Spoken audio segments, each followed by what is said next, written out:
तर नमस्कार मंडळी, आज आपण घेऊन आलेलो आहोत नवीन ब्लॉग आणि त्याची सुरुवात करणार आहोत आपण गावरान कोंबड्यापासून.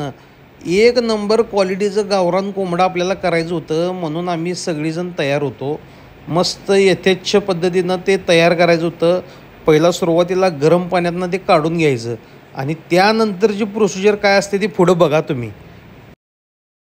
असं कडकनाथ कोंबड्यांचे 3 प्रकार, 3 कोंबडं, खाली 3 कोंबडं आहेत, वरची 3 कोंबडं, 3 कोंबड्याची पक्क काढताना.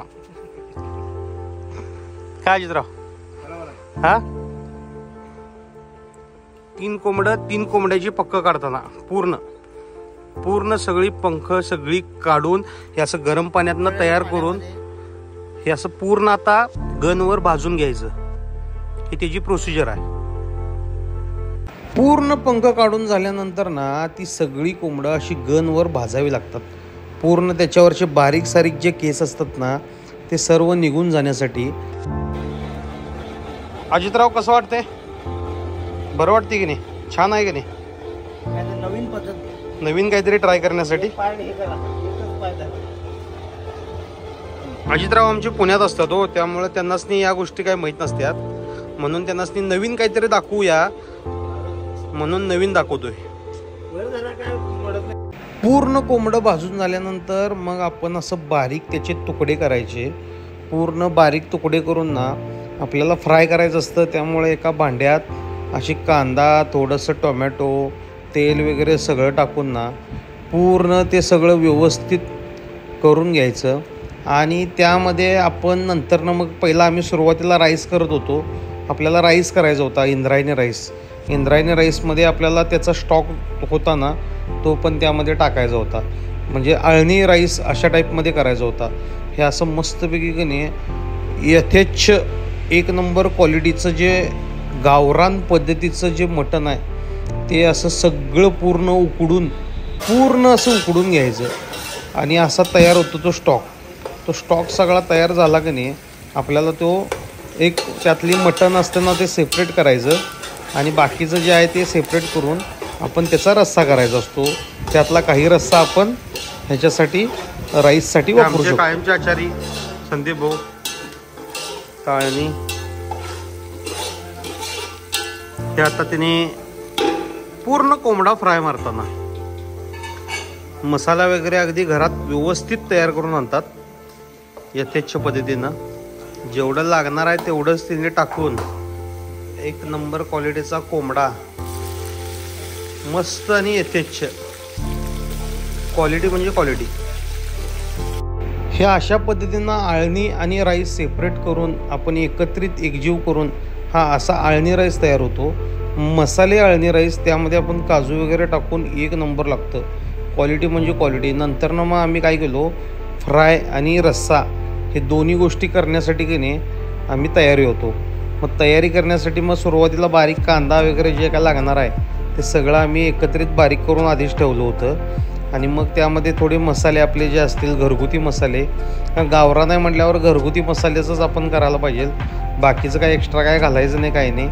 हे अशा पद्धतीनं त्याचा जो स्टॉक असतो त्यामध्ये काही फोडी असतील, एक थोड्याफार फोडी टाकायच्या, म्हणजे जेणेकरून त्या रश्श्याला ज्या वेळेला आपण तो रस्सा उकळतो त्यावेळेला त्याला एक चव येते, प्रॉपर चव येते गावरान पद्धतीची. आणि त्याची क्वालिटी निराळी म्हणजे वेगळीच लागते. गावरान पद्धतीचा रस्सा जो असतो ना कोंबड्याचा तो अप्रतिम असतो. मटणाचा असतो तो वेगळा असतो, चिकन जे असतं ते वेगळं असतं. अशा पद्धतीनं आम्ही असं नियोजन केलं होतं. आपल्याला गावरान तडका करायचा होता त्यामुळे 1 नंबर होतं. आम्ही नंतरनं जेवण वगैरे सगळं झाल्यानंतर अशी ताटं मांडून घेतलीत. आमचे संदीप भाऊ सगळ्यांना अगदी मनसोक्त जेवणाचा आस्वाद घेण्यासाठी जेवढं काही लागणार आहे, ज्यांना जे लागणार आहे ते सगळं त्यांनी देत होते आपल्याला.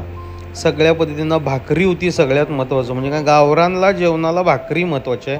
पहिला भाकरी, असा रस्सा, थोडंसं सॅलेड. त्या सॅलेडमध्ये आपल्याला कांदा, टोमॅटो, लिंबू वगैरे सगळं होतं. आणि आपल्या भांड्यात तयार केलेलं जे गावरान होतं ते प्रत्येक ताटाला ज्यांना लागल तसं, याचा अर्थ असा नाही की सगळेजण भरपूर खातील, पण ठीक आहे, थोडं सुरुवातीला ज्यांना लागणार आहे ना त्या पद्धतीनं आम्ही सगळ्यांना आमचे संदीप भाऊ देत होते. जेवण एवढं भारी झालं होतं आमचं, क्वालिटी म्हणजे क्वालिटी होती. आणि राईस तर त्यांचा अप्रतिम झाला होता, अप्रतिम.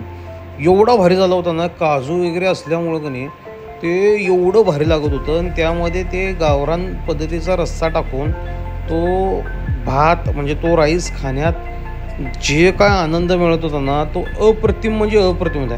यथेच्छ जेवणाचा आस्वाद आम्ही त्यावेळेला घेतला. क्वालिटी म्हणजे क्वालिटी होती अप्रतिम म्हणजे अप्रतिम होतं. जेवण म्हणजे जेवण. असं जेवण आम्ही कधीतरी करत असतो. गावरान पद्धतीचं जेवण असल्यामुळं आम्ही आपलं यथेच्छ दणका देतो कवा पण. सगळ्यात महत्त्वाचं जेवण झाल्यानंतरचं बघा. जेवण झाल्यानंतर हे अशी आमची भाऊ ना सगळ्या पद्धतीचं जेवणाचं जी ताटं आहेत ती सगळी पूर्ण निकामी करून स्वच्छ करत असतात. स्वच्छ करून हे महत्त्वाचं आहे. नुसतं पार्टी करत नाही. पार्टी झाल्यानंतर पण हे सगळं जे आहे ना ते अगदी स्वच्छ आणि नीटनेटकं अगदी व्यवस्थित करून ठेवतो.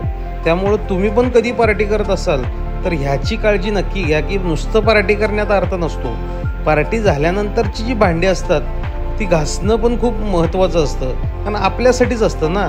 त्यामुळं आम्ही सगळेजण असं पूर्ण जेवणाचा आस्वाद घेऊन अशी पूर्ण भांडी रिकामी झालेली जी असतात ती पूर्ण ना स्वच्छ वगैरे करून ठेवतो.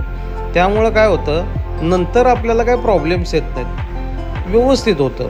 त्यामुळं माझ्या चॅनलला तुम्हाला असे नवीन नवीन व्हिडिओ बघायचे असतील तर माझ्या चॅनलला फॉलो करा.